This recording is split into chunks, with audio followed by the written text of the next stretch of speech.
তো বন্ধুরা দেখো, বৃষ্টি হয়েই যাচ্ছে, বৃষ্টি থামার কোনো নাম নেই। আর এদিকে আমি ভাতটা বসিয়ে দিয়েছি। তো ভাতটা হচ্ছে এখন। আর এই যে বেগুন কাঠ, এই বেগুন কাঠের জালি রান্না করছি। এগুলো হচ্ছে বেগুন কাঠ। আর আমি ভাতটা রান্না করছি বেগুন কাঠের জালি। তো বৃষ্টি পড়েই যাচ্ছে সারাদিন। আর বৃষ্টি পড়ে না আমার উনুনটা একটু ঝাপটা দিয়ে ভিজে গেছে। আর এই দেখো জামা কাপড়গুলো আমি তুলতেই পারিনি, ভিজিই যাচ্ছে। বৃষ্টি থামলে তারপর তুলবো। তো এই যে চালটা আমি এবার ধুয়ে দেবো।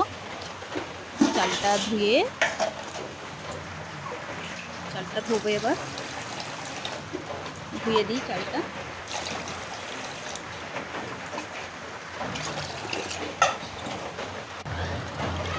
এবার ধুয়ে দিলাম। আর জলটা গরম হয়ে গেছে।